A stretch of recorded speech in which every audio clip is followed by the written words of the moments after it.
의사의 반란. 우유는 완전 식품이다. 현대인들에게 완벽한 식품이 무엇냐고 물어본다면 우유라고 대답하는 분들이 꽤 있습니다. 그래서인지 태어나자마자 모유 대신 분유로 시작하거나 모유와 함께 먹는 아이들이 많고, 나이 들어서도 골다공증을 예방하기 위해 뼈를 튼튼히 하려고 우유를 드시는 분들이 많습니다. 그런 분들은 우유를 건강에 필수적인 음식으로 생각하고 있을 텐데, 우리가 언제부터 우유를 이렇게 먹게 되었을까요? 먹을 것이 없고 영양이 부족한 전후 시절, 원조 물품으로 우유를 건조시킨 분유가 국내에 들어와 퍼지기 시작한 것으로 보입니다. 더욱이 우리나라 사람들보다 훨씬 키도 크고 건장해 보이는 서양인들이 유제품을 즐겨 먹는 것을 보고 따라하면서 정부 주도 하에 모든 학교에서 우유급식을 추진해 왔고, 지금도 많은 학교에서 아이들의 성장을 위해 우유를 먹이고 있습니다. 근데 아이러니한 사실은 아이들의 성장은 빨라지고 체격도 커졌지만 그만큼 질병도 많아졌다는 것입니다. 특히 20에서 30년 전만 해도 생각조차 못했던 아토피나 소화당뇨 같은 병들을 흔히 볼 수 있게 됐습니다. 이렇게 원인을 정확히 알 수 없는 질병들 중심에 우유가 있을 것이라고 생각하는 학자들이 늘고 있습니다. 가장 근본적인 이유가 우유는 인간이 아닌 송아지가 먹기 위해 만들어진 것이기 때문입니다.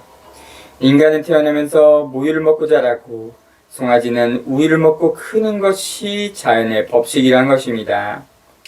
이런 주장에 일리가 있는 것은 모유와 우유의 성분을 비교해 보면 많은 차이가 나는데, 가장 큰 것이 단백질의 질과 양입니다.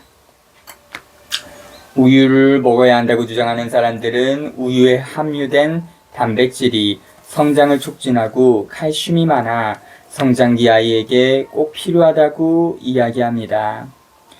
우유에는 단백질이 모유보다 많은 것이 사실입니다만, 인간의 성장에는 그 정도로 필요치 않은 것이 문제입니다.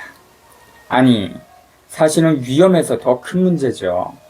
송아지는 인간과 달리 태어나면서 일어설 수 있고 성장 또한 빨라 6개월 정도만 지나면 풀을 소화시켜 덩치를 키우는 모습을 보여줍니다. 또 다른 문제는 우유의 단백질엔 모유에 있는 단백질과 다른 성분이 들어있는데, 이것이 장내에서 흡수되면 체내의 노폐물이 되어 염증 반응을 일으킨다는 것입니다. 즉, 우유를 먹으면 과도한 단백질로 인해 성장이 촉진될 수 있지만 그만큼 빨리 노화되어 질병이 생길 수 있다는 이야기입니다. 빨리 크고 빨리 늙고 빨리 병들게 하는 것이 우유의 기능이라고 생각하면 됩니다.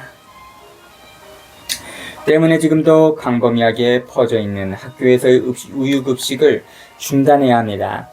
더 이상 못 먹고 살던 시절도 아닌데다 우유에 대한 환상까지 더해져서 우유가 완전 식품인 양 선전하는 광고에 현혹되지 말아야 합니다. 가끔 저희 병원을 찾는 어머니들의 걱정이 아이가 밥을 잘 안 먹는다는 것입니다.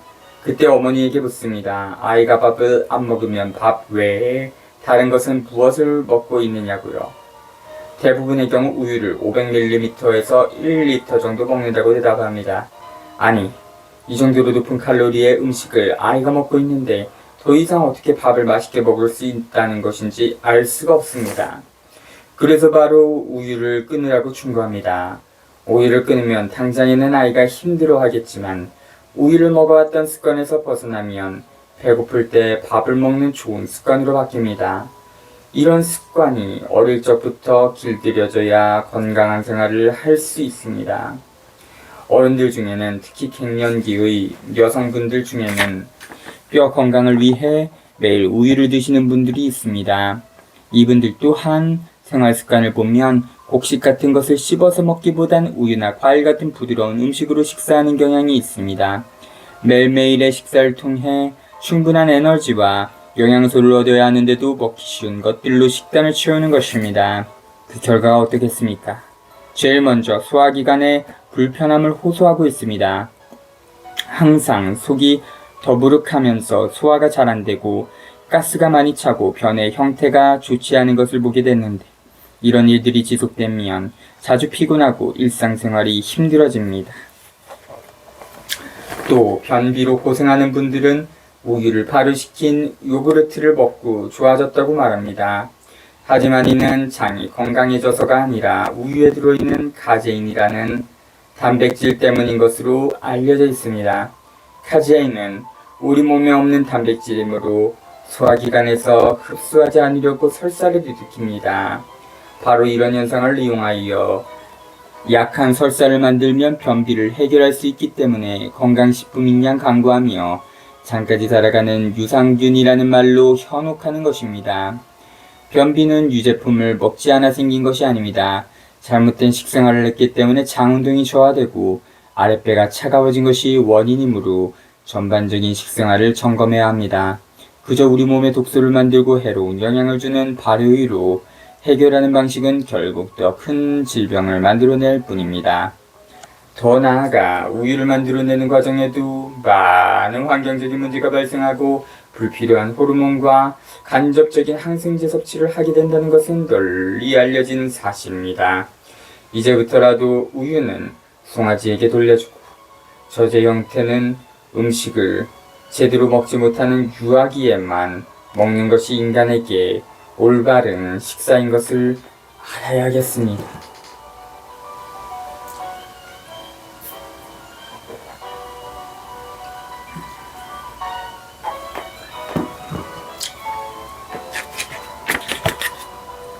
운동을 많이 해야 한다? 진료실에서 가장 많이 받는 질문 중 하나가 운동에 대한 것입니다. 어느 정도 운동해야 좋은지 물어오는 것이죠. 그러나 진료실을 찾는 분들은 운동을 안 해서라기보다는 잘못된 식생활을 하고 있기 때문에 질병이 생긴 사람들이 대부분입니다.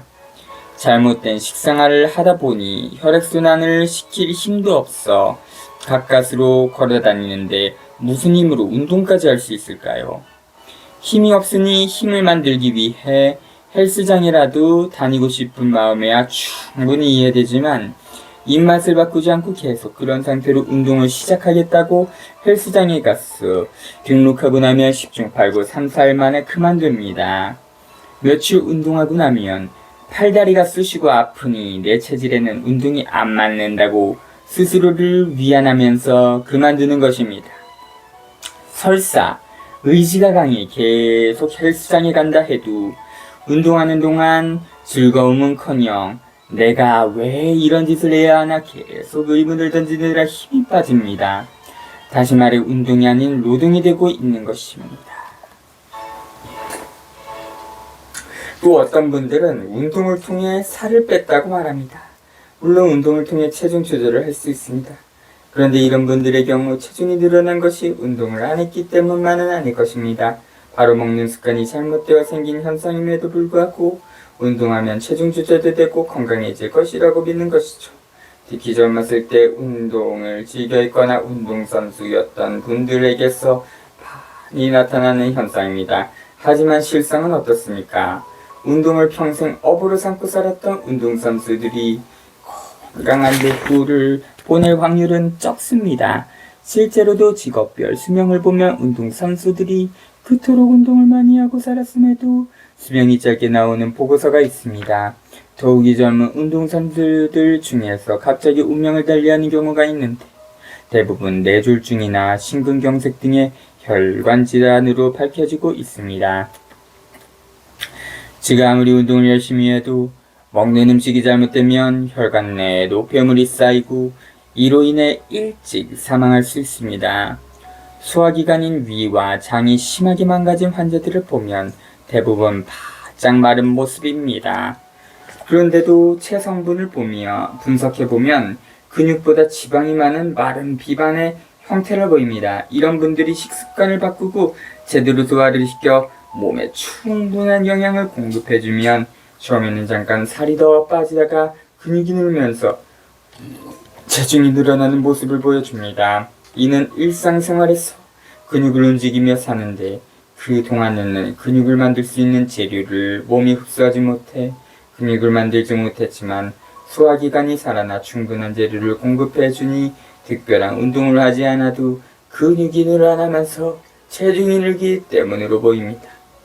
얼마 전 병원에 내원한 궤양성 대장염 환자는 같은 질병을 가진 대부분의 환자와 마찬가지로 빠른 체형이었습니다. 상담을 하면서 그분이 자전거 동호회에서 열심히 활동하고 있고 가끔 산악자전거도 즐긴다는 이야기를 듣고 근육이 많을 수도 있지 않을까 기대했습니다. 하지만 체성분을 분석한 결과 그 마른 몸에서 역시 지방이 더 많은 비중을 차지하고 있었습니다. 이런 몸으로 어떻게 격렬한 운동을 할 수 있는지 궁금했습니다. 그분은 운동을 하면서 필요한 힘을 얻기 위해 초콜릿과 사탕, 음료수를 틈틈이 섭취하고 있었는데 결국 이런 식습관이 근육보다는 체지방을 만들어내면서 장을 망가뜨려 몸의 균형을 깨뜨렸던 것입니다. 우리 몸은 일상생활에서도 항상 근육을 움직이기 때문에 특별히 많은 운동을 하지 않아도 근력을 유지해 나갈 수 있습니다. 몸에 무리가 올 정도로 과격하게 또한 끊임없이 운동해서 건강을 유지하려는 노력은 나이가 들면서 한계에 부딪힙니다. 이런 경우는 당뇨 환자들을 보면 알 수 있습니다.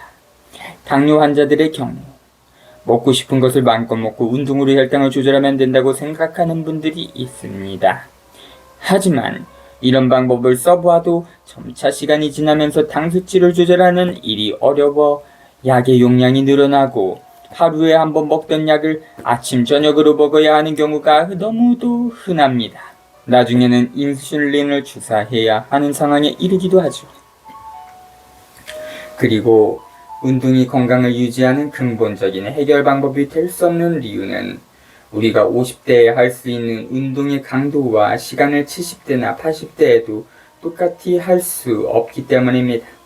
나이 들면서 젊었을 때와 동일한 양의 운동을 한다는 것은 거의 불가능합니다.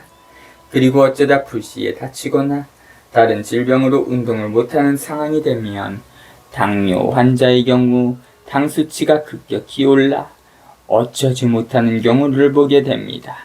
따라서 운동보다 건강을 위해 먼저 해결해야 할 일은 바로 먹는 것, 즉 입맛을 올바른 방향으로 길들이는 것이 중요합니다.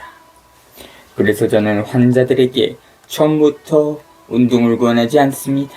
우선 식사를 바꾸게 하는데 배에서 열이 나고 그 열이 손가락에서 발가락 끝까지 순환시킬 수 있을 때 움직임이 훨씬 힘있고 가벼워집니다. 이럴 때 몸을 가만히 놔둘 사람은 없을 것입니다. 걷고 뛰고 움직이면서 몸이 더 강해지는 것을 느끼게 되는데 이처럼 차분하게 건강을 회복하기 위해 노력하는 것이 올바른 방법입니다.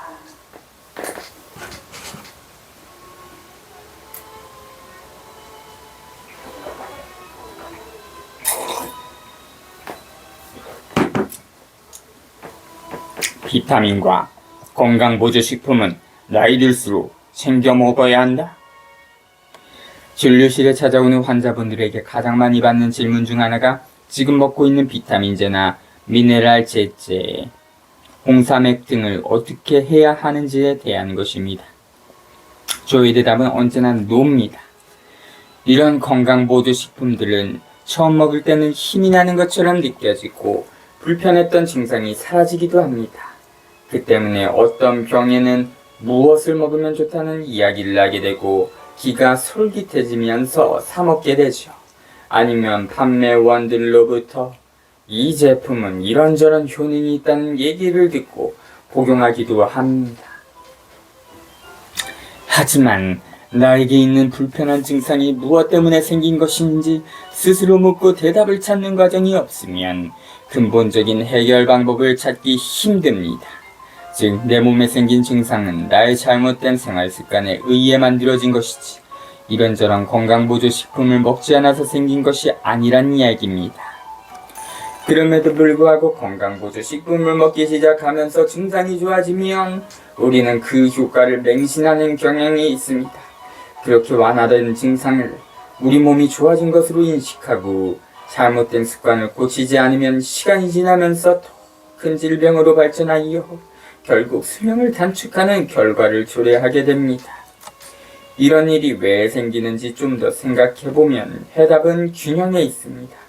우리는 매일 먹고 마시고 숨쉬며 살고 있는데 이런 반복 과정에서 필요한 만큼의 영양소와 산소의 공급은 필수적입니다. 그런데 잘못된 습관으로 인해 불균형이 이루어지면 우리 몸은 증상을 일으키고 신호를 보냅니다. 이때 부족한 부분을 보충하면 잠시 몸이 좋아지는 것처럼 느끼지만 교정되지 않은 습관으로 인해 우리 몸은 계속 불균형이 심해지고 그러면서 더 심각한 질병으로 발전하는 것입니다. 따라서 이런 값비싼 건강보조식품에 의지하지 말고 평상시 먹는 음식과 운동과 수면, 휴식 등의 생활 습관을 돌아보고 잘못된 점을 바꾸는 것이야말로 진정한 건강을 위한 길이 될 것입니다. 실제로 많은 사람들이 꼭 먹어야 하는 것으로 생각하는 비타민은 현미씨 눈에서 처음 발견한 것으로 알려져 있습니다. 도정한 곡물을 먹인 닭이 병들어가는 모습을 보며 생명활동에 필요한 물질 중 그 곡물에 빠진 것이 무엇인지를 연구하게 됐습니다. 그 과정에서 통곡물에 있는 물질을 도정할 때 제거된 결과임을 발견했습니다. 그래서 통곡물의 씨눈과 겨 부분에 있는 물질이 장기적으로 부족해지면 질병에 걸린다는 사실을 알게 된 것입니다. 따라서 우리의 근본적인 해결책은 통곡물로 돌아가면 되는 것입니다. 하지만 서양 학자들은 통곡물에 있는 물질을 비타민이라는 이름으로 명명하고 상품화하기 시작했습니다. 이것은 무슨 의미일까요? 즉 싹을 틔울 수 있는 완전한 형태의 현미를 매일 섭취하면 괜히 비싼 돈 주면서 비타민을 사 먹을 필요가 없다는 것이 이야기입니다. 근데도 씻기 힘들고 거칠다는 이유로 현미를 멀리하면서 영양이 부족한 백미로 밥을 해먹고 나서 부족한 부분이 있으니 비타민제로 보충해야 한다는 것은 그야말로 앞뒤 안 맞는 말이 되는 것입니다. 어찌 보면 이런 제품을 판매하는 사람들이 만들어내는 광고에 우리가 쏟고 있는 것일지도 모릅니다. 우리가 먹는 방법과 계절을 제대로 알고 먹으면 영양이 부족해지는 경우는 거의 없습니다. 먹는 방법으로 본다면 우리는 통째로 먹는 습관을 가져야 합니다. 음식물을 전체로 먹는 것은 그 생명체의 생명활동에 필요한 성분을 모두 섭취한다는 의미입니다. 파를 먹어도 햇빛을 많이 본 파란 잎에서 위쪽의 흰 부분 그리고 땅속 깊이 내린 뿌리까지 통째로 먹으면 골고루 영양 섭취가 가능합니다. 우리가 임의적으로 선택해서 먹는 것은 불균형한 영양 상태를 지속적으로 만들어낸다는 의미입니다. 그리고 계절에 유념해야 합니다. 우리는 어느 계절에 맛있는 음식물을 가리켜 제철이다라는 이야기를 하곤 합니다. 왜 제철에 낳는 음식이 맛있는 것일까요? 그것은 영양적으로 가장 완벽하고 그 시기 몸에 필요한 성분이 그 계절에 나는 재료에 들어있기 때문에 그렇게 느끼는 것입니다. 아무리 채식이 좋다고 해도 추운 겨울 양상추와 오이로 샐러드를 해먹고 토마토를 먹는 것은 무의미합니다. 왜냐하면 그것은 여름철 땀을 많이 흘리고 더위에 지친 몸에 수분을 제공하고 몸을 진정시킬 때 필요한 것이지 추운 겨울에 그런 채소는 몸을 자꾸 춥게 만들 뿐입니다. 그리고 가장 중요한 이유는 계절에 역행하는 채소를 재배하기 위해 하우스를 만들고 화학 비료를 주어 빨리 키우고 연료를 떼가며 속성으로 재배한 채소에는 우리 몸에 필요한 영양분이 충분히 들어있지 않기 때문입니다. 그리고 온갖 종류의 제품화된 건강보조식품이 불필요한 이유는 그 식품을 만드는 과정에서 고농축하거나 건조시키거나 영양분을 분리하고 가공하는 과정에서 인체에 해로운 물질이 유입된 가능성 때문입니다. 어떤 물질을 분리하고 합성할 때는 항상 필요한 공정 과정이 있고 그것은 거의 석유 화학물이 필요한 과정이기도 합니다. 이렇게 위험을 감수하고 먹어야 하는 건강보조식품은 없습니다. 병원을 찾는 환자분들에게 지금 드시고 있는 건강보조식품들을 모두 버리라고 했을 때 그분들이 비싼 것이라면서 아까워하시는 것을 자주 보게 됩니다. 이분들은 비싸고 희귀한 것을 먹으면 몸이 좋아질 것이라는 믿음을 가지고 있었던 것입니다. 만약 비싸고 희귀한 것들이 우리 몸을 건강하게 만들어준다면 이런 것을 마음껏 사먹을 정도의 능력 있는 부자들이 우리 사회에서 가장 건강하고 오래 사는 사람들이 되었을 것입니다. 하지만 현실은 꼭 그렇지 않습니다. 오히려 재산이 많은 사람들이 평균 수명도 채 누리지 못하고 일찍 사망하는 경우가 많다는 사실에서 알 수 있습니다. 반면에 서민일 뿐인 시어머니가 90세에도 특별한 질병 없이 며느리인 자신보다 더 건강하다거나 시골에서 농사 일을 하며 자식들에게 수확물을 올려보낼 정도로 기운이 넘친다는 이야기를 듣게 됩니다. 건강은 결코 돈으로 살 수 없습니다.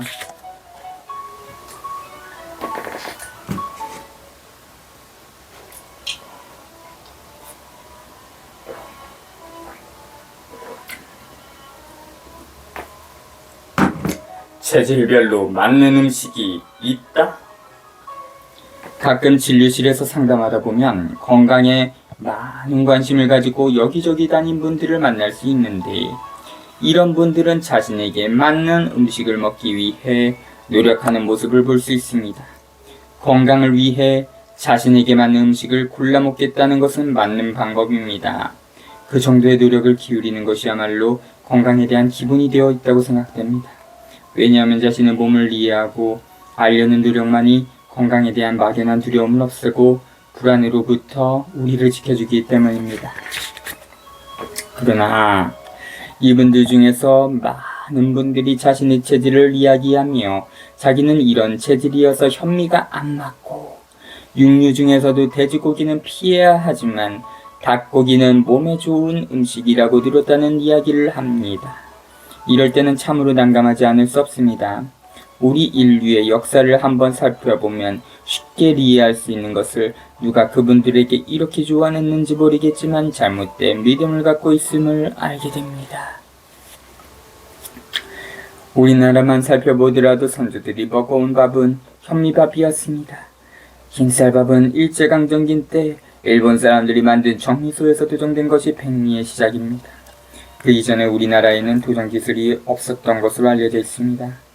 그러면 5000년의 역사에서 백미를 먹기 시작한 것은 지금으로부터 100여 년 전이라는 이야기입니다. 오랫동안 그저 방아를 찧어 지푸라기를 날리고 알곡을 골라 먹었겠죠. 선조들이 쌀밥이라 한 것은 현미밥을 의미했을 것입니다. 가을의 별을 추수하고 나온 나달 상태에서 겉껍질인 위 정도만 제거한 밥을 먹었을 것이란 말입니다. 그리고 봄에는 보리를 수확해서 쌀이 나는 가을까지 먹었을 것입니다. 만약 그 시절에도 현미밥이 제주적으로 받지 않은 사람이 있었다면 그 사람은 무엇을 먹어야 했을까요? 우리나라뿐 아니라 전 세계를 통틀어 보아도 피부색이 다르고 기후가 달라 농사짓는 작물이 다를 뿐이지 인간은 곡식을 구하면서 살아왔습니다. 비교적 따뜻한 곳에서는 농사지어 밥을 해먹었고 추운 날이 많은 곳에서는 밀을 재배하여 빵으로 만들어 먹어왔다는 것입니다. 그런데 재배하는 곡식이 다르다 해도 공통적인 것은 통곡식 상태로 먹어왔다는 점입니다. 곡식은 씨앗입니다. 씨앗은 조건만 맞으면 싹을 틔우고 성장합니다. 한 알의 씨앗이 성장하면 몇십 배 이상의 씨앗을 다시 만들어냅니다. 그런 생명이 있는 상태의 곡식은 바로 겉껍질이 있는 통곡식이지 껍질을 벗겨낸 상태가 아닙니다. 그럼에도 불구하고 내 체질에는 현미가 맞지 않아 백미를 먹어야 한다는 이야기는 전혀 근거 없는 말임을 아실 것입니다. 대형 병원에서도 이런 식단을 권하는 경우가 있습니다. 당뇨병을 앓고 있을 때에는 현미밥을 먹으라 했다가 당뇨 합병증으로 신장이 망가지면 칼륨이 많은 현미를 피하고 백미를 먹으라 합니다. 얼마나 앞뒤 안 맞는 주장입니까? 망가진 신장을 살리기 위해 백미를 먹게 되면 지금까지 진행된 당뇨병은 어떻게 해야 합니까? 그야말로 하나만 앓고 둘은 모르는 처방이 아닐 수 없습니다. 그러니 대학병원 신장내과에 다니는 환자분들은 자신의 병이 좋아질 수 없다고 여기며 결국 신장 이식 수술이나 평생 투석을 해야 하는 것으로 생각하고 있습니다. 하지만 사실은 그렇지 않습니다. 올바른 식사가 무엇인지 모르는 상태에서 처방받는 것들은 잘못된 것이므로 식습관을 바로잡고 생활 습관을 바꾸면 우리 몸의 신장도 다시 회복될 수 있습니다. 또 체질별로 맞는 음식을 논하면서 흔히 나오는 이야기가 돼지고기가 체질에 맞네, 닭고기가 체질에 맞네 하는 논란입니다. 저희 병원에 오는 분들에게는 어떤 육식도 당분간은 금하도록 처방합니다. 우리 몸에는 항시적으로 육식이 필요하지 않습니다.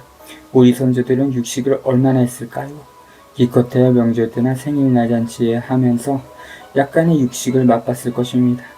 그때에도 돼지고기가 자기 몸에 맞는지 닭고기가 맞는지 따져가며 먹었을까요? 이런 논란은 동물성 식사가 풍부해진 지금에 와서나 다시 정도가 된 것입니다. 1년을 꼽아보아야 몇 번 먹어보기도 힘들었던 시대에 어떤 고기가 차질에 맞는지를 따지는 호사는 없었을 것입니다. 오늘날을 살아가는 현대인들이 너무나도 풍부해진 육류를 넘치게 먹고 있으면서 자신의 체질을 가지고 왈가왈부한다는 것은 어불성설로 보입니다. 결론적으로 인간에게 음식별로 나눌 수 있는 체질은 없습니다. 인간이 먹고 살아야 하는 것은 동서고금을 막론하고 공통적인 특징을 가지고 있고 앞으로도 이런 특징은 바뀌지 않을 것입니다. 인간만이 농사를 지어 먹을 것을 생산해내고 있으며 이런 인체의 생리는 변하지 않을 것이기 때문입니다. 18.